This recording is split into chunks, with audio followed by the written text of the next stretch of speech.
What's up, family? Welcome back to the Stop Sinking Show. I have a bunch of guests today in the form of barking dogs outside. I live in India right now, and there's a bunch of stray dogs. I can't do anything about it. It's 2:30 in the morning and they're barking. Can we deal with it? We're going to have to. Before I get started, I'm going to ask and allow my friends to remind you to please share this show. I'm trying to grow this show as much as I can this year. I want to reach more people. I'm going to try to bring on people that can talk to us about their struggles and how they've gotten to flow. And I'm asking that you please share this show if you've gotten something from it. Also, if you can rate it, I would love a 5-star rating in Apple Podcasts or Spotify or wherever you listen to this. Thank you so much. Let's get started.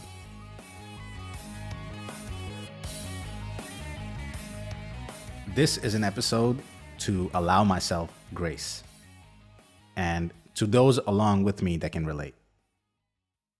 Often we beat ourselves up over not knowing better. I know I do.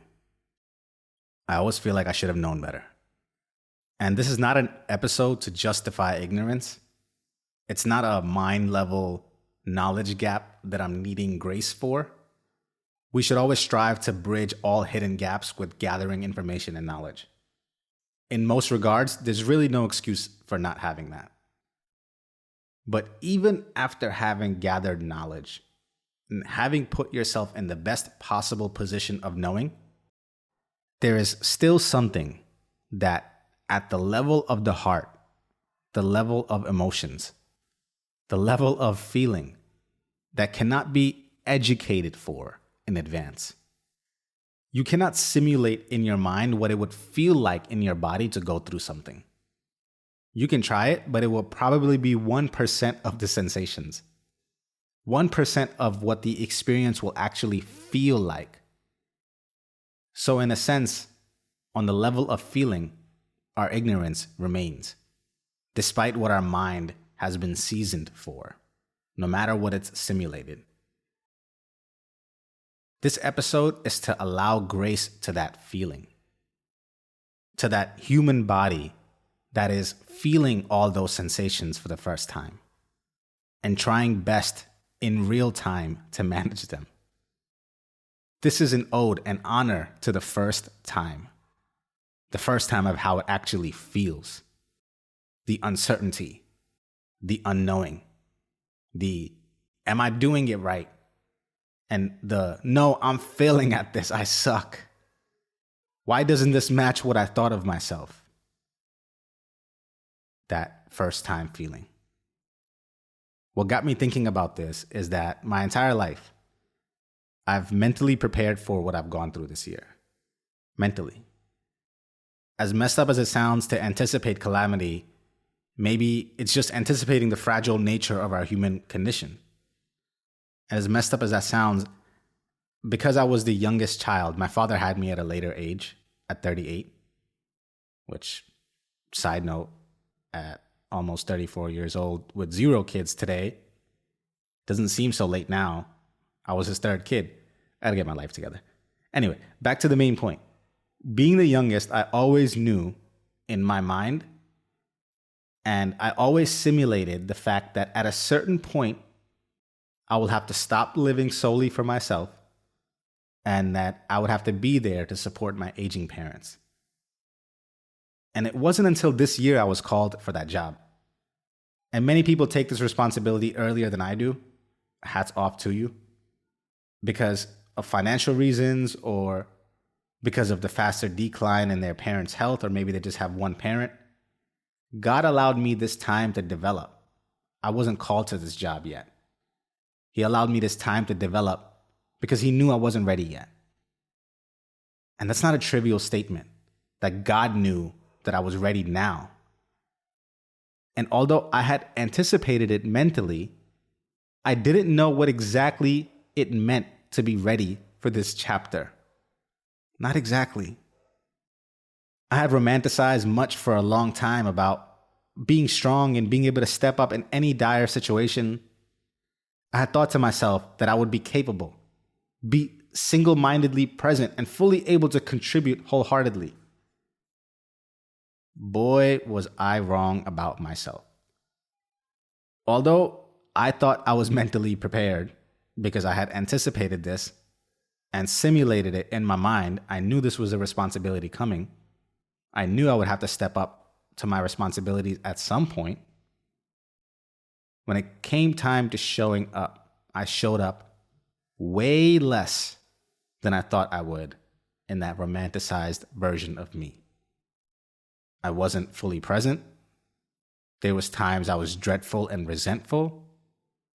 There was many times I wanted to run away. Many times I just wanted to give up and return back to my normal life. Many times I would cry and pray for me to wake up from the nightmare. Many times I just wanted to escape, drown out the reality of what's going on, and restore some semblance of what I knew my independent life to be like. For my entire life, I have lived for myself. My adult life, I started working full-time at 16 years old. I lived on my own since I was 19. And although in the back of my mind, I knew I owed more of my existence to my family, I didn't live it as such. I lived entirely for myself. And in reality, the transition from that life to what I am living now, what I have been living in the past year, has been a drastic change. And the shift from which has not matched my romanticized version of me at all. I've almost done it kicking and screaming, at least inside. What I've realized, and why I'm allowing myself grace, why I propose you allow yourself some grace as well, is that no matter what I may or may not have accepted as the ultimate role for myself to play for my family, that when it came time to actually doing it, it felt like the first time doing it. And I did it terribly. I did it poorly. I did it badly. I did it as an amateur.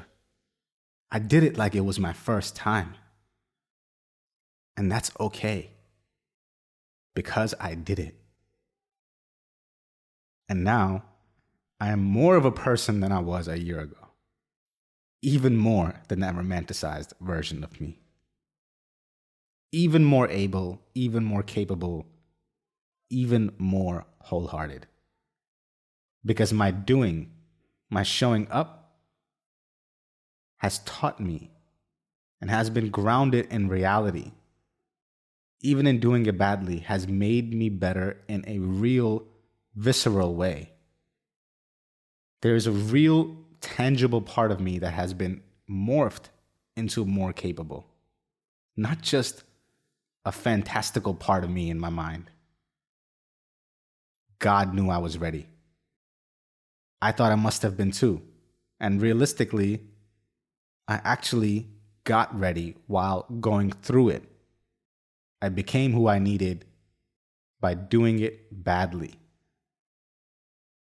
so that I can have a chance of doing it better. The point I'm trying to hit home is that your first time will always feel like the first time. It definitely doesn't feel like the second time doing it. You don't have the same perspective. Your body hasn't ever felt those sensations, has never been bent in this way. So allow yourself grace and don't expect yourself to be who you will be once you have gone through it. Who you are on the other side of having gone through something is a much different makeup. And it's not fair to put that pressure of performance, that development, that perspective onto the one who has not yet begun. It's okay to stumble. Okay to do it poorly. No matter the amount of information you gather, it will all feel foreign until you actually go through it. Doing something for the first time always feels like the first time. Allow yourself grace. having my parent go through cancer, what kind of role I'm supposed to play, how capable I need to be, how resilient in my emotions, how pursuant in the seeking of knowledge and facts to make treatment decisions. All of it cannot be prepared for in advance. It is literally developed on the way. And while being developed, it doesn't look pretty. It doesn't look graceful. It falls short of all measures of competence. All that is found while going through it, birthed as a consequence. And to broaden the scope of the examples, it is the same way with every other aspect of life. Starting my first business, what I'm supposed to do, how I'm supposed to behave and act on a daily basis, what matters, what to prioritize, what has priority. All of this can be educated for and gathered knowledge on. Trust me, I'm the guy that gathers too much information and knowledge. But the reality is, the first time will never be or feel like the second time. Everything that goes into it, the stress, the confusion, the decisions, the discouragement, the despair, the feeling lost on a daily basis, the feeling, all of it cannot be prepared for in advance. It is all meant to be experienced while in the thick of it, in the deep of it, while going through it, while it all feels new and unsettling. And only on the other side, where you have built up some actual tangible physical experience, can you start to have expectations of yourself. Can you start to monitor, improve, tweak, and adjust? You are free to allow yourself less grace on the second time doing something. Free to expect more from yourself second time to not make the same mistakes. And of course, the stakes are lower with a business because you can have a second time. Unlike the scenario I mentioned before where I have to care for an ill parent, the stakes are so high for me, even the first time, because you may not get a second time, that we forget that it's still okay to do it badly. Still okay to allow yourself some grace. Maybe not as much grace as failing at your first business, but nonetheless, you can't suffocate yourself under the weight of your romanticized expectations. You can insert your first time doing anything as an example here. Your first creative project, your first book, your first YouTube video or podcast, your first time being a parent, your first time losing a parent, your first time being a manager, your first time being a husband or a wife or a partner, your first time fill in the blank. The first time will never feel like the following times, and that's okay. You are doing just fine. Just allow yourself to feel it fully. Don't impose any expectations onto yourself. The information is coming from allowing yourself to feeling it fully and allow for it to come out however it comes out. It's funny because along with having my father be sick came managing his life and his finances. And I was laughing to my friend the other day because I was saying how managing someone else's life while you're failing to manage your own is not the hype. There was no manual for how to go about doing this. It was just one detective mission after another, seeking clarity and answers so I can get up to speed on what my father had been up to in his business dealings, especially without him having the energy and mental state to explain that to me. I definitely did it poorly. I did it like it was my first time. The first time is humbling. You don't owe anyone an apology or explanation for your stumbling. And here's the exciting part of allowing yourself grace through the first time, especially if you didn't suffocate with the expectations and remorse. Here's the exciting part. Now you're on to the second. Now you have more clarity. Now you know better. Now your body knows how it feels to go through it better. Now you can perform and show up better. Now you can match more of those expectations. Now you can teach someone else. Now you can be an example for someone else going through their first time. Now you can remind them to allow themselves grace. Now you are in a better place. Cheers to the you who hasn't yet begun. Cheers to the you on the other side. You are both equally as worthy. Love you, family. Don't forget to share this show. See you in the next one.